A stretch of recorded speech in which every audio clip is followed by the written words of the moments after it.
बिस्मिल्लाहिर्रहमानिर्रहीम। अस्सलाम वालेकुम। आज का हमारा लेक्चर नंबर थ्री के ऊपर है और नंबर थ्री में आज हमारा है जो हमने पढ़ना है लॉ, वो है कैंसलेशन लॉ। हमने बहुत से लॉज कॉन्ग्रुएंस का चैप्टर हमने स्टार्ट किया हुआ है। कॉन्ग्रुएंस के चैप्टर में हमने कॉन्ग्रुएंस के बेसिक बहुत से लॉज पढ़े हैं और वो लॉज जो थे वो बिल्कुल बेसिक थे और उसको कॉन्ग्रुएंस को समझने के लिए उन लॉज को पढ़ना बहुत ज़रूरी था जो हमने कर लिए। उनमें एक लॉ कैंसलेशन लॉ भी है। कैंसलेशन लॉ आपके सामने लिखा हुआ है, बिल्कुल आम इक्वेशंस में जैसे हम कैंसलेशन लॉ करते हैं बिल्कुल वैसे ही कैंसलेशन लॉ जो है हमने कॉन्ग्रुएंस इक्वेशन में भी करना है। अब ये जो है आपके सामने है, फॉर एग्जांपल ये कॉन्ग्रुएंस इक्वेशन लिखी हुई है, a c is congruent to b c modulo m. ठीक है, आप लेफ्ट हैंड साइड इस कॉन्ग्रुएंस की आप देख रहे हैं कि is a product of two numbers और राइट हैंड साइड भी यहाँ पे मॉडलो के बाहर दो नंबर्स का प्रोडक्ट है और दोनों तरफ आपके पास एक नंबर कॉमन है। वही नंबर जो कॉमन है आपने उसको कैंसिल करना है। अगर आप जैसे कि ग्रुप थ्री भी पढ़ चुके हैं तो ग्रुप थ्री में भी ऐसे ही है कि आप आम इक्वेशन में भी जैसे आप कैंसिल करते हैं एक नंबर को, दोनों तरफ कुछ कॉमन निकाल के कैंसिल करते हैं, वैसे यहाँ पे भी कैंसिल होगा। लेकिन इसका आम नंबर्स आम इक्वेशन या आम पॉलिनोमियल से इसका फ़र्क ये है कि यहाँ पे कुछ चीज़ों का आपको ख्याल रखना होगा कैंसिलेशन से पहले। वो ये है कि आपने ये जो सी जिसको आपने दोनों तरफ इक्वेशन के कैंसिल करना है, पहले उसका अपने मॉडलों के साथ जीसीडी चेक करना है कैंसिल करने से पहले। फॉर एग्जांपल अगर जीसीडी आपके पास डी आता है मॉडलों का और उस नंबर का, तो फिर आप कैंसिल कर देंगे उस नंबर को दोनों तरफ, लेकिन वो नंबर कैंसिल होने के बाद आपकी इक्वेशन बन जाएगी A is congruent to B but not with respect to the modulo M, with respect to the modulo new modulo. अब वो नया मॉडलो आपको क्या आएगा, वो नया मॉडलो आएगा, वही जीसीडी आपके मॉडलों को डिवाइड कर देगा। अब इसकी मिसाल मैं आपको एक ऐसे दूँ, ये देखें, और उसकी मिसाल इस तरह से दी जा सकती है। स्टेटमेंट है आपके पास, उसी स्टेटमेंट के ऊपर मैंने एक एग्जांपल बनाई है, बिल्कुल वैसे ही जैसे a c is congruent to b c modulo m. तो ए आपके पास है इस वक्त 13 और सी आपने सेलेक्ट किया हुआ है 2 को और बी आपने सेलेक्ट किया है 10 को। 13 इंटू 2 और 10 इंटू 2, 13 इंटू 2 जो है वो 26 बनता है और 10 इंटू 2 जो है वो 20 बनता है। तो 26 में से जब आप 20 माइनस करते हैं तो आपके पास 6 बनता है। That 6 is completely divided by 6। यहाँ साइड पे हम लिख भी सकते हैं कि 6 जो है वो कम्प्लीटली डिवाइड करता है 26 माइनस 20 को। ठीक है, लेकिन इसमें आप लेफ़्ट हैंड साइड और राइट हैंड साइड पे आप देख सकते हैं आपका 2 कॉमन है और 2 का वही कैरेक्टर है जो हमारी उस थ्योरम के अंदर सी का कैरेक्टर था। ये सी जो है वो कैंसिल हो सकता है, लेकिन कैंसिलेशन से पहले मैंने इस सी का यानी कि 2 का 6 के साथ जीसीडी चेक किया। जीसीडी जो है वो आपके पास 2 आता है और अगर आप इस 2 को दोनों तरफ से कैंसिल करना चाहें तो आप कैंसिल कर सकते हैं। ये देखिए मैंने ख़त्म कर दिया, कैंसिल कर दिया, लेकिन कैंसिल होने के साथ साथ ये हुआ क्या, कैंसिल जिस स्टेप में आपने कैंसिल किया उस स्टेप में अपने मॉडलों को उस जीसीडी से डिवाइड कर दिया। ठीक है, जो जीसीडी आपके पास डी आया था दोनों का, उससे डिवाइड कर दिया। तो जो नया मॉडलो आपके पास बनेगा वो आपके पास 3 है। Now 13 is congruent to 10 modulo 3। आप चेक भी कर सकते हैं बिकॉज 3 जो है वो 13 माइनस 10 को डिवाइड करता है, क्योंकि इनका आंसर 3 आता है। जो नई इक्वेशन है वो जस्टिफाइड होगी। आपने क्या करना है, आपने कैंसिलेशन कर देनी है, लेकिन आपका वो नंबर कैंसिल हो जाएगा, लेकिन जाते जाते मॉडलों को भी चेंज कर जाएगा। और मॉडलो कैसे चेंज होगा ये आपके सामने है। जीसीडी से आप मॉडलों को डिवाइड कर देंगे और नया मॉडलो, यानी कि इससे आपका मॉडलो सेम नहीं रहता। कैंसिलेशन लॉ आपका एप्लीकेबल है लेकिन आपका मॉडलो चेंज हो जाता है, ये बात याद रखिएगा। अच्छा जी, अब आपके पास ये है क्वेश्चन थ्योरम, इसको देख लेते हैं, कर लेते हैं। आपके पास स्टार्ट में ऐसे है, प्रूफ आपने ये करना है ये चीज़। इसके लिए आपने स्टार्ट ये किया कि जैसे कि गिवन है कि आपके पास सी और एम का जीसीडी, यानी कि जो जिससे कैंसिल होना है उसका, और एम का जीसीडी जो आपने लेट किया हुआ है डी,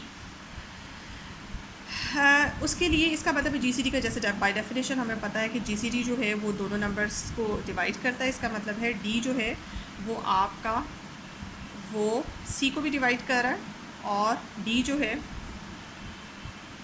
वो एम को भी डिवाइड करता है। नाउ अगर डी जो है वो सी को डिवाइड कर रहा है तो फिर इसका मतलब है c can be written as the product of d, और या डी जो है उसका एक फैक्टर है। ठीक है, और इसी तरह से एम को भी डिवाइड कर रहा है तो M can also be written as the product of D. इसके आप ये याद रखिएगा कि ये जो आर और एस मैंने इंट्रोड्यूस कराए हैं, इस पर बहुत स्टार्ट में बात हो चुकी है जब मैंने जीसीटी का चैप्टर आपको शुरू कराया था और टॉपिक शुरू कराया था, और उसमें मैंने आपको कंप्लीट डिटेल से बताया था कि दो नंबर्स का जीसीटी डी है और दोनों नंबर्स जो हैं वो उस जीसीटी के प्रोडक्ट की फॉर्म में लिखे जा सकते हैं, बट वो जो नए जो प्रोडक्ट में आर इन्वॉल्व है और जो एस इन्वॉल्व है, इन दोनों का आपस में को प्राइम होना बहुत ज़रूरी है।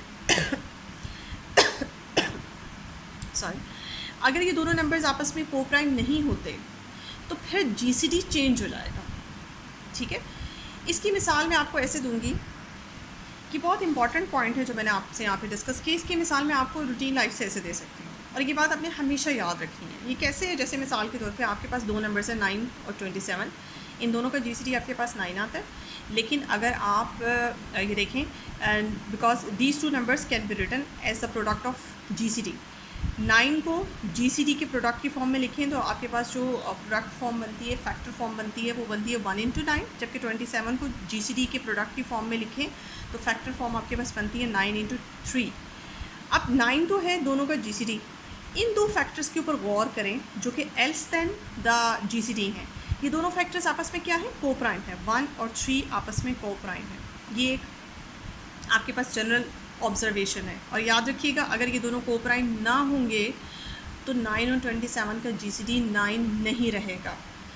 वो दूसरा केस जहन से निकाल दें। फ़िलहाल ये क्यों होता है मैंने वजह आपको बता दी है कि अगर ये दोनों नंबर्स जो एल्स देन द जीसीडी, जैसे बिल्कुल यहाँ पे आप इन्वॉल्व कर रहे हैं, सी इज़ इक्वल्स टू, ये डी इनका जीसीडी है सी और एम का, तो c can be written as the product of d and m also can be written as the product of d. इसमें जो दूसरे इंटीजर्स मैंने आर और एस इंट्रोड्यूस कराए हैं उनका कैरेक्टर वैसे ही है जैसे यहाँ पे 1 और 3 का है।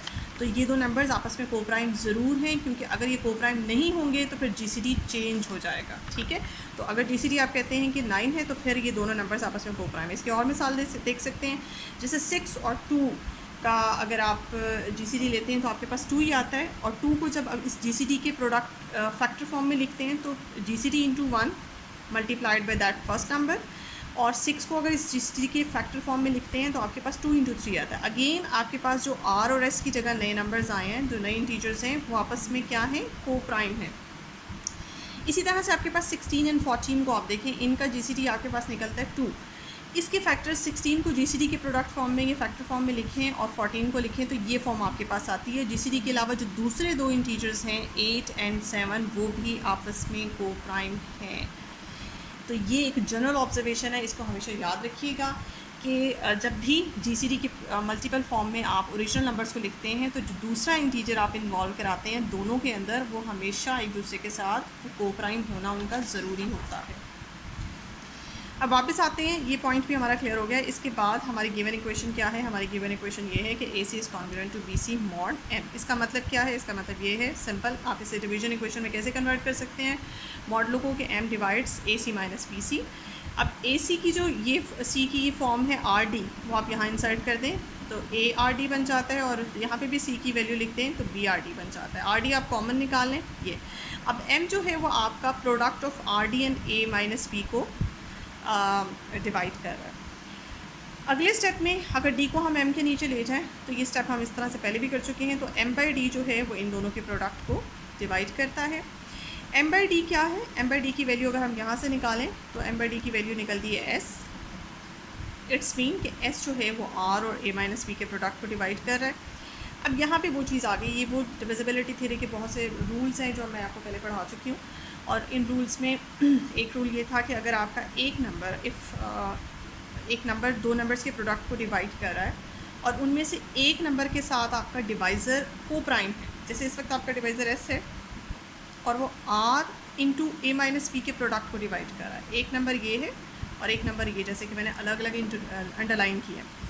लेकिन इनमें से किसी एक के साथ, दोनों में से किसी एक के साथ आपका डिवाइज़र को प्राइम है, जैसे कि गिवन इन्फॉर्मेशन है। जब मैंने आर और एस इंट्रोड्यूस कराया था तो मैंने कहा था आर और एस को प्राइम है एक दूसरे के साथ। तो अगर ये को प्राइम हो तो फिर इस पे लाजमी एक रिज़ल्ट आता है कि एस जो है वो दूसरे नंबर को लाजमी डिवाइड कर रहा है। एक के साथ को प्राइम है तो फिर दूसरे को लाजमी कम्प्लीटली डिवाइड कर रहा है। तो एस जो है वो ए माइनस बी को कम्प्लीटली डिवाइड कर रहा है। अब इसको वापस कॉन्ग्रुएंस फॉर्म में हम लिखेंगे तो A is congruent to B modulo S आपके पास बनेगा। एस की वापस वैल्यू जब आप इंसर्ट करते हैं तो A is congruent to modulo M by D आपके पास बनता है। हेंस जो हमारा ओरिजिनल थ्योरम था वो हमने प्रूव कर लिया। देखिए सी दोनों तरफ से कैंसिल हो गया, लेकिन जाते जाते मॉडलो को चेंज कर गया, मॉडलो को उसने एम बाई डी बना दिया।